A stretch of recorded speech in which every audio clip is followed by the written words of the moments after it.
Welcome to EPG Pathshala in the subject of information technology and in the paper of open source software. In this module, we will discuss about bash shell scripting.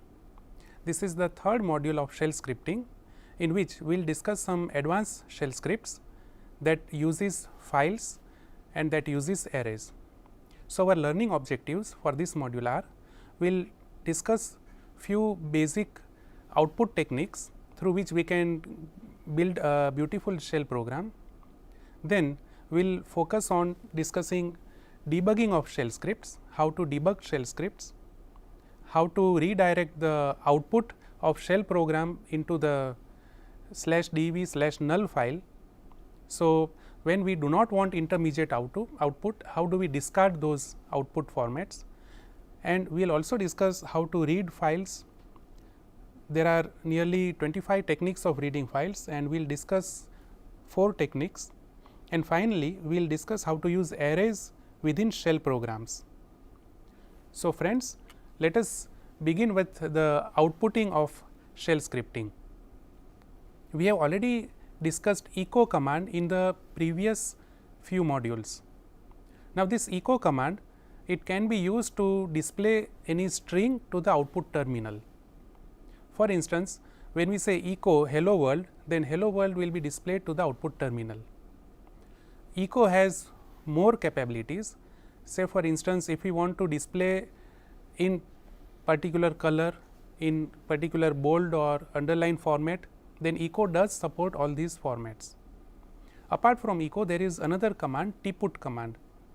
Tput is mostly similar to echo, but it uses the terminal capabilities and it can modify the output accordingly.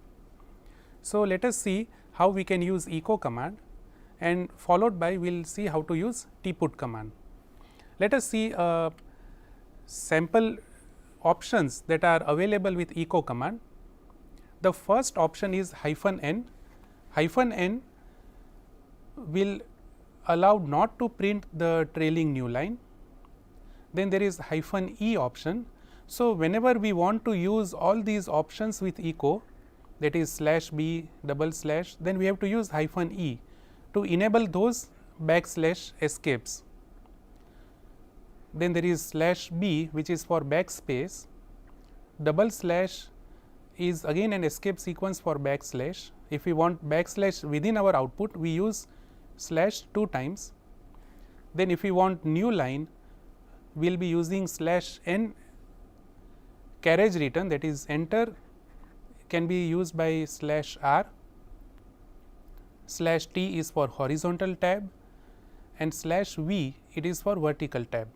So, when we are using all these options, we have to enable with -e.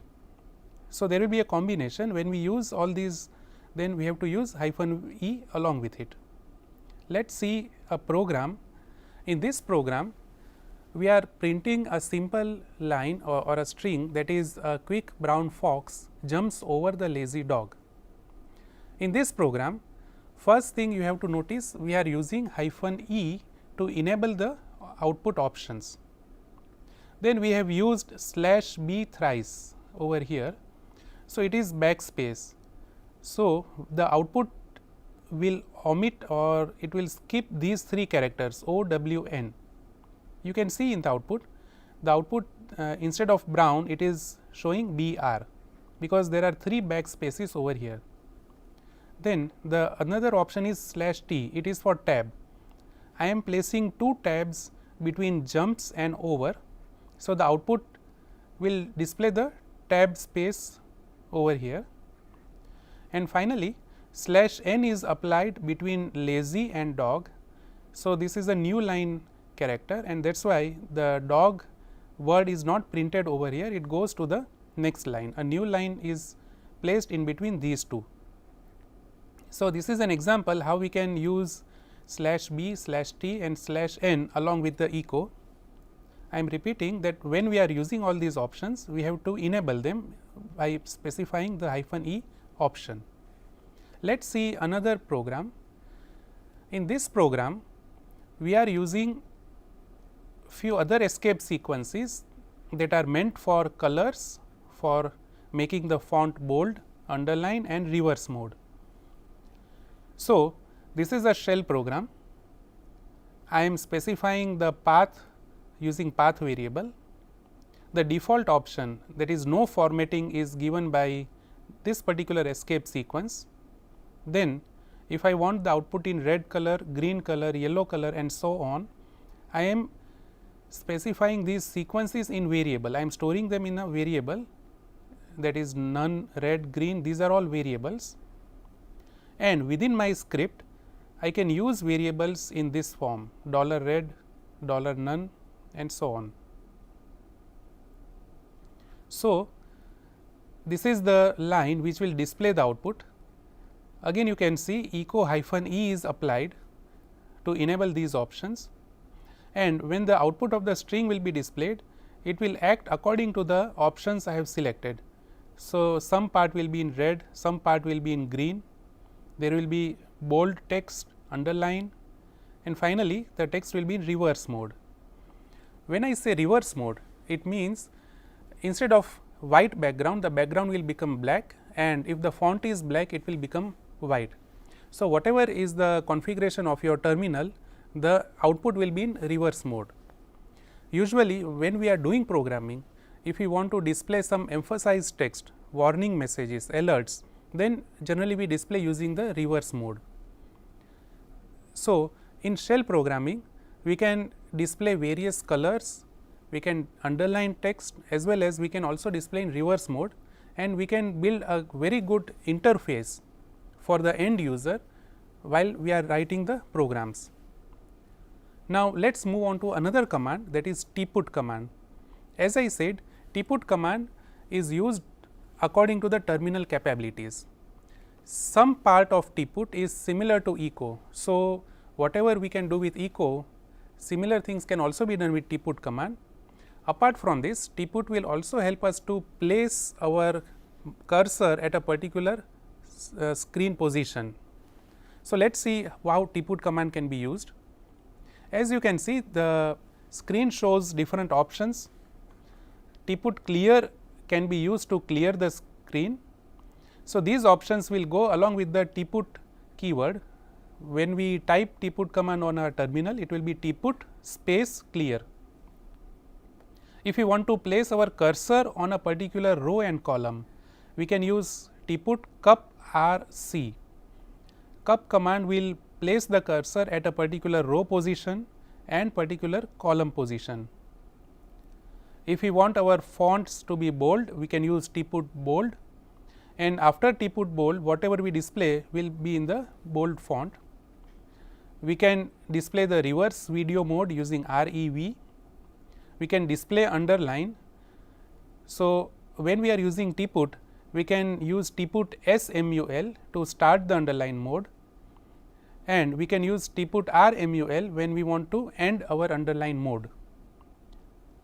Now, each screen has number of lines and columns. So, if we want to display the number of lines and columns in our screen, then tput lines will display the number of lines, tput columns will display the number of columns in our screen. Usually, number of lines are 24 and columns are 80. And if we want to restore the original configuration of monitor, we use tput SGR 0. So, these are the options that go with the tput command. Now, let us see a program. In this shell program, we start with the tput clear command. As you can see, the tput clear command, it clears the screen. Then we are printing how many columns are on our screen and how many lines are on our screen, for which we are using the tput columns and tput lines command. We are making the text bold with the tput bold. So, this line will be displayed in bold font. We are again restoring the original, and we are displaying the reverse video. So, this line will be in reverse. By using tput REV, it will go in reverse video mode. Again we are restoring to the original. We are displaying this line underline text. So, we start with underline and we end with underline mode. So, only this much part will be underlined. If we do not end, the following text will also be displayed in underline mode. and finally, we are placing the cursor at the position 10, 20, 10th row and 20th column. The position starts from the top left corner. So, we can consider it will be placed somewhere over here, and this my new place, this string will occur at this particular position. So, this is a sample script that uses tput command. Now, let us see under what circumstances the tput cup will be helpful. Suppose if I am building a very small software in which I want menu driven program. So, I will give the user choice 1, choice 2, choice 3. For example, I am building a calculator. So, there can be 4 choices: addition, subtraction, multiplication, division. Now, I can show choice in the middle part of the screen. Instead of showing it at the top left corner, my choice can occur in the middle part. So, I can place my cursor at that position. So, when we want such kind of output where we want to place cursor at a definite position, we can use tput cup command, and when we combine tput cup and echo, we will get very beautiful outputs. No doubt it will not be a graphical user interface. Naturally, we cannot use mouse with these shell programs, but it will give a beautiful display when we are using colored screens and when we can place cursor at our predefined position. So, these are the examples how we can use echo and we can use tput while giving output to the monitor. Friends, in earlier days there were different types of monitors, for example, ANSI, VT. So, as the monitors changed, their number of rows and columns used to change, and that is why these commands were more or less hardware dependent, and Unix tried to resolve for different monitors. Tput was having different configuration file, and accordingly the tput was behaving. Nowadays, all our monitors are of same type. So, we need not worry about the type of monitor, but still you can experiment with the tput and echo command. You can try various options and escape sequences, and you can see how you can build a menu driven program. Now, let us move to another concept. You might have seen that while writing scripts, you come across certain kind of errors. For example, if I make a spelling mistake, there will be command not found error. So, there are different ways of dealing with errors with the shell program. Let us see 2 different ways how we can deal with error. The first is we can execute our script in the debug mode. So, this is how we can execute. The bash command is executing our program. Along with bash, we are giving option -x, and this is our file name. So, our program, this file name will execute in the debug mode. The another way of entering into debug mode is bracketing of set command. So, suppose if the program is made up of 100 lines, then we can use set -x and set +x at the starting line, and this can go at the ending line. So, set -x will be the starting line, then there will be program of 100 lines, and then finally, set +x will be the end of the program. So, this becomes a bracket. Let us see one sample script that uses set -x and set +x. This is a sample shell program. You can see I have displayed echo debugging on, that is the first line which will be displayed. So, up till here echo command there is no debugging, and this is the bracket. The commands like date, ps, cal and echo, these all are in bracket of the set command. So, when we say set -x, our debugging will be on, then date, ps, cal, these commands can be debugged, and finally, we switch off the debug by set +x command, and the last command date, it does not go into debugging mode. So, I have put 2 date commands. The first date command is within the debugging mode or within the bracket, and the last date command is not in the debugging mode. Now, when all these things will be helpful, for example, there are n number of commands, some command may not work, or probably a file is not existing in your system. So, when we execute shell programs and if the debugging mode is on, as soon as the program executes, you can see plus sign and the command name in the output. So, the programmers who are developing programs, they can evaluate each and every command how it got executed. When you see the output, you will realize that as and when the commands execute one by one, the plus sign comes below the command if it has executed successfully. You may go through the extra reading notes and you can see how debugging mode can be used along with the shell scripts. There is one more problem with shell programming. Suppose I am using certain commands and when my program is executing, in between it will put output on my screen. Now, as a programmer, I would like to see output, but for end users, when we are writing program for other people, they might not be interested in seeing the extra output that is coming in. Let us take an example. If I want to calculate the number of users, or if I want to find whether a user is online or not, then I will be using who command within my shell program. Now, this who command may produce output which is not required by my program. So, the question is how do we redirect output such that it does not display on the screen, and how do we redirect that particular output into the null file. Let us see a program that uses /dev/null file. As I said, the stdin is a standard input stream. This standard input, it takes input from the keyboard and the descriptor is 0. By default, the output goes on the screen terminal and the descriptor is 1. And for standard error, if there is any error, there is another stream which redirects the error into error stream and the file descriptor is 2. So, by using all these streams, we can either input from the file instead of keyboard, or we can redirect the output, or we can redirect the standard error into file if we can use these descriptors. In the following script, we will see how to redirect our output and input using these descriptor numbers. For instance, as of now we are dealing with errors. So, we will be using stderr to redirect our output.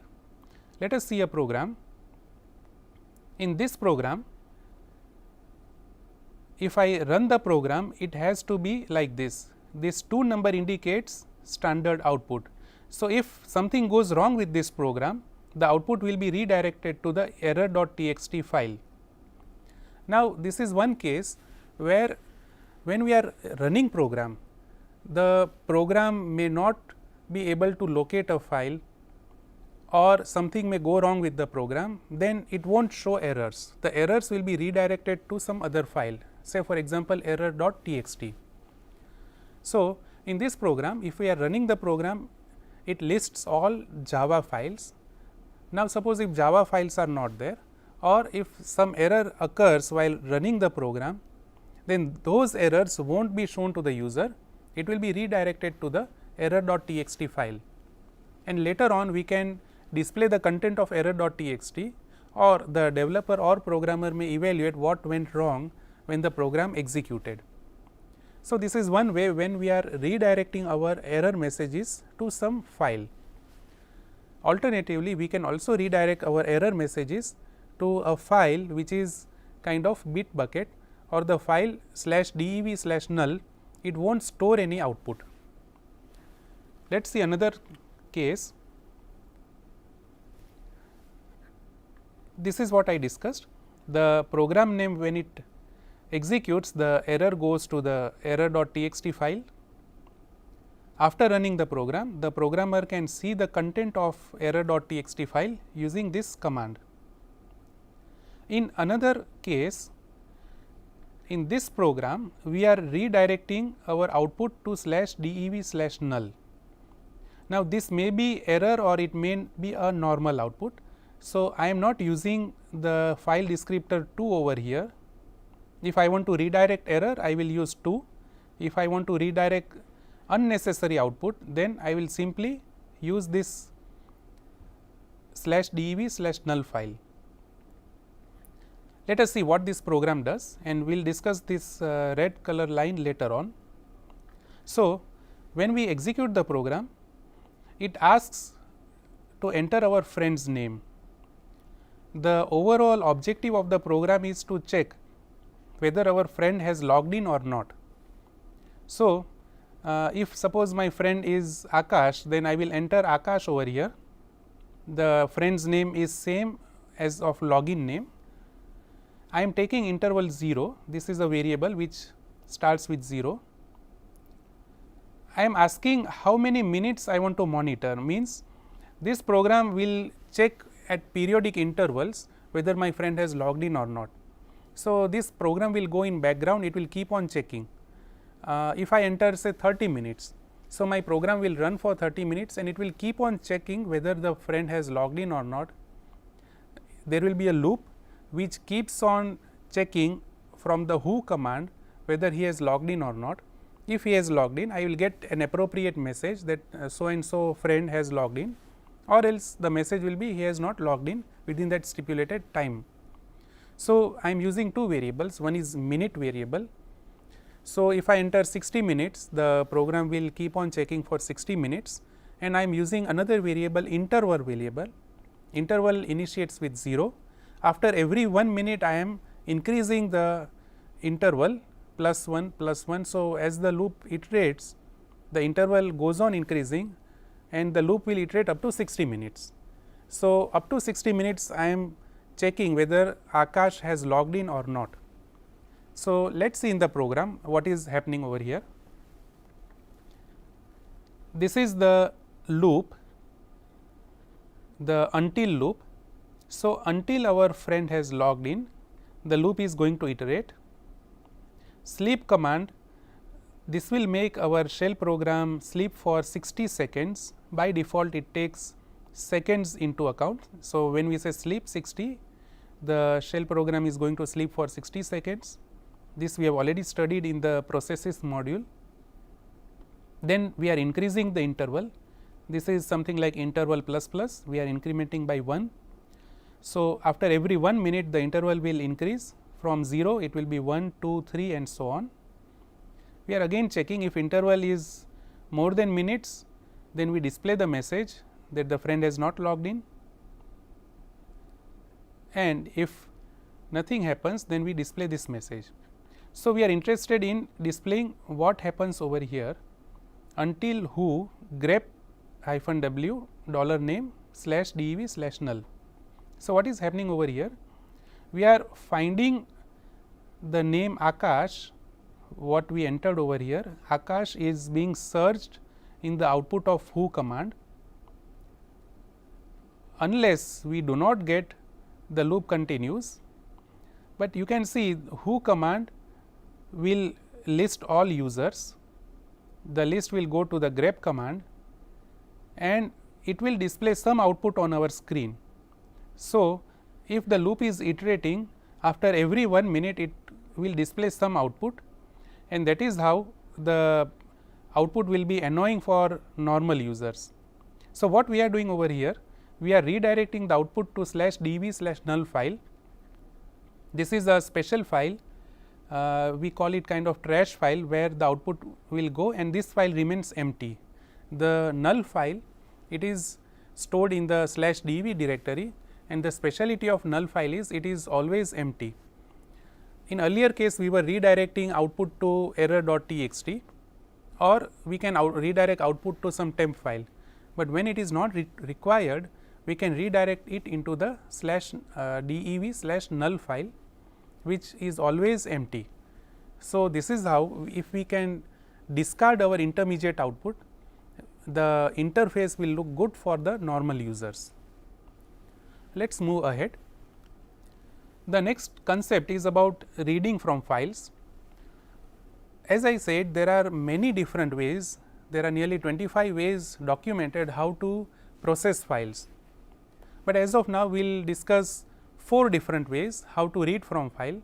The first is using piped while loop. Another trick is using redirected while loop. We can also use file descriptors, and we can use combination of head and tail command to read line by line from a file. Now, under what circumstances all these things are helpful? Let us take one example.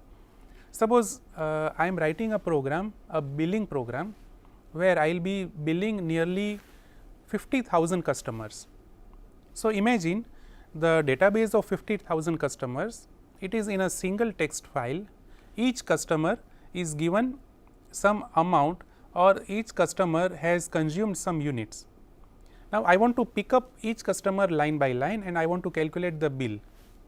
So, under these cases I will write a program which starts from the first record. It will take the first record, count or create the total amount for that customer, go to the next record, third record, and this is how we can process sequence of records. So, we will write a batch program where entire list of 50,000 customers can be processed together. Let us take one more example. Suppose a university has 10,000 students. If we want to process the result of 10,000 students, the marks will be entered in a text file. So, for student 1, there will be marks of 4 or 5 subjects, then there will be record 2 for student 2, again marks of 4 or 5 subjects, and so on. So, when we are generating result, we will pick one student, we will try to calculate the total marks, give class, we will go to next student, third student, and so on. So, these are the cases when we read files in sequence and we pick up each record one by one, and that is why we require reading of files, taking one record or one line, processing it, go to the next line, and so on. So, let us see these 4 techniques of reading files. The first one is using piped while loop. Let us see what happens when we use piped while loop. This is the shell script. Here file name is equal to $1. So, what does this indicate? The command line argument, the first argument is our file name. We want to count the total number of lines. So, we initialize the CNT variable with 0. Then this is the main syntax, while read line. So, our while loop will take input from cat command. The output of this file is piped into while loop. While read line will read each line of the file and the loop will iterate. We are incrementing count plus plus, and we are displaying the lines along with the counter. So, first line, second line, third line, this will be displayed. And finally, when the loop gets over, we print the total number of lines. So, this is one way of reading each file line by line. Now, instead of counting lines, if I want to do some operation of calculating marks, etc., then I can put my logic over here between do and done. So, I will extract 5 subjects, I will calculate total, all such kind of code will go at this place. So, a single file can be processed using this kind of piped while loop. Let us see another example. This is also using while loop, but it is called redirected while loop. So, here the difference is our file is being input to the while loop using this syntax. The while loop begins over here. It is the same program, but we have changed the kind of while loop. The while loop begins here, same commands goes in the while loop, and when the while loop gets over, the done will accept file name at this place. The output of both the programs will be same, but the syntax over here is changing. Let us see the third way of using or reading files. Here we are using file descriptors. So, by default the file or the terminal takes input from keyboard. This is the default, 0 is standard in, the input is taken by script from the keyboard. Instead of this, we are taking input from the file. We are taking input from file. So, file name is our standard input. This is the while loop. You can see there is no change to the while loop because we are using file descriptors. The code is same in the previous script, the same code goes over here. So, our while loop will take or will read lines from the file rather than from keyboard, and once the while loop is over, we again restore our standard file descriptor. So, instead of reading from files, our later on code will read from the keyboard. So, the first exec command, we are converting the, you can see these two commands, we convert our standard input to file, and the last exec command is going to restore. So, instead of our file being a standard input, we are restoring it to the keyboard that will input the characters to the script. So, this is the third way of reading files. Now, let us see the fourth way. Here we are using head and tail command. The line highlighted over here is the main part of the code. We are using combination of head command along with tail command, and the output, line by line output will be stored in the line variable, which we are displaying over here. So, this is the another way, it is a trick. We are using head and tail command in combination, such that we can iterate through each line of the file. Here you must see that we are counting the number of lines of a file, and then the program proceeds. So, WCL command is used over here. We estimate the number of lines given in a file, and then the program will display each line using this head and tail combination. See now how this combination is working. Let me explain. As we have seen earlier, head command will take the top part of the file, tail command displays the bottom part of the file. So, head command by default displays the first 10 lines, tail command will display the last 10 lines. Now, if I use combinations such that intersection is there, so head command will display the first 10 lines, tail command will display the 9th line, 10th line of this file, then I can display those lines which are being intersecting. So, if I have a file of 100 lines, I will place my head and tail pointer in such a way that I can display each line one by one, one by one. So, we are moving our head and tail pointers, our head is increasing, tail is also increasing in bottom way. So, the intersection of head and tail can display those lines of particular file. So, this is how we can read files, we can process each record one by one. For curious users, if you are a good programmer, you may experiment with the sample scripts I have given in my extra reading notes. I have given few database kind of scripts, where we read records one by one and we do some kind of processing. We can also use combination of multiple files. We can read from one file, search in another file, again process from that file, and so on. So, quite tricky scripts can be created using these kind of while loops. We can read line by line and we can do some kind of operation. Now, let us move ahead. Our next part is using arrays. Array in shell programming, it is not used widely as we used in some other languages, but still for the sake of completing the shell programming, I will introduce array and I will show how to use arrays. An array is a single variable that can hold multiple values. Array name can be any string, and usually arrays also store string characters. So, usually for example, if I want to store the distributions of Linux, my array name can be Linux, and the list of Linux distributions can become the part of that array. Array, as in C, we use index numbers. If we want to point to the first, second, third element, we use index pointers or index numbers. Similarly, even in shell programming, we can use index numbers. Our first record is at the index 0.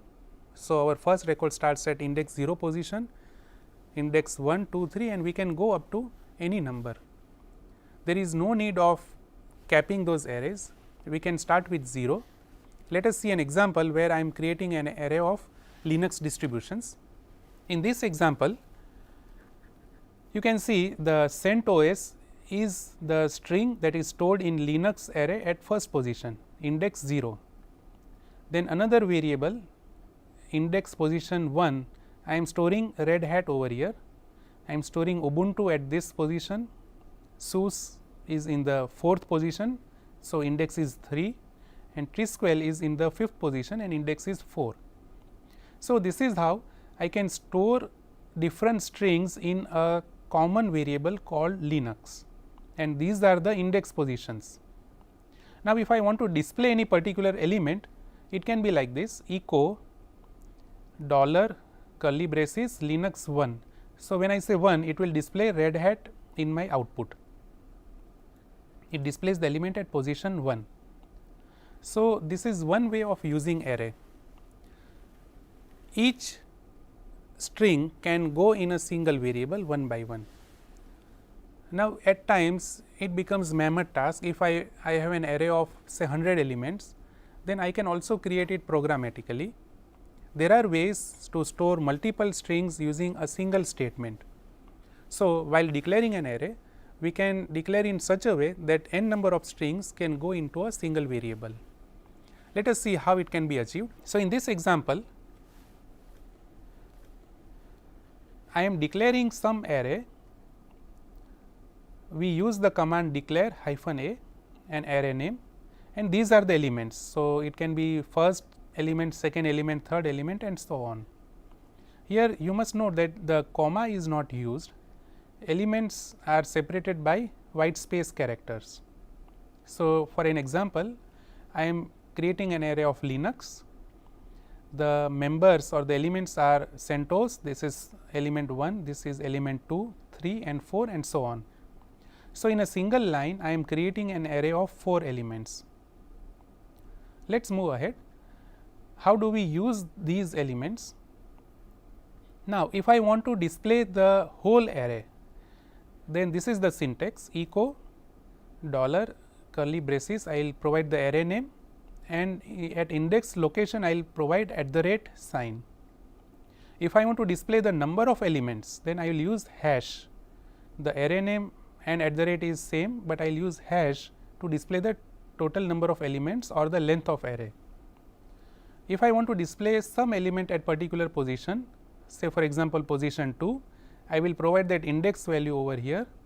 So, this is how we display elements at a particular location, and if I want to display the length of element at position 2, then this is how we achieve. We use hash sign to get the length of the element, the size of the element, or we can use hash to get the length of array. Let us see in a program. This is a sample script. I am creating an array of 4 elements. The length of array will be echoed by this statement. All elements will be displayed by this statement. The element at index position 3 will be displayed by this statement. So, the output will be Trisquel, and the length of this Trisquel, the number of characters, will be displayed by the last statement.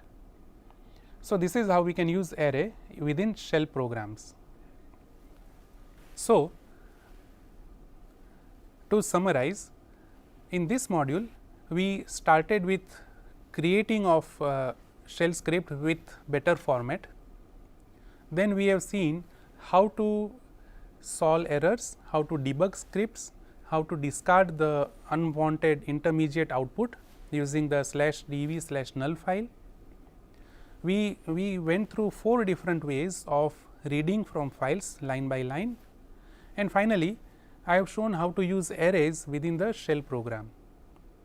Now, you can combine all these techniques. You can create programs such that they read from files one by one. You can also read those files or lines into array. So, you can combine 2 techniques, array along with files, and you can also use debugging mode. You can use error handling. If a file is not present, then what should be taken, what precautionary measures can be taken if the file does not exist or it is producing some garbled output. So, I hope you enjoyed this discussion. Please try the shell programs given in the reading notes. Thank you.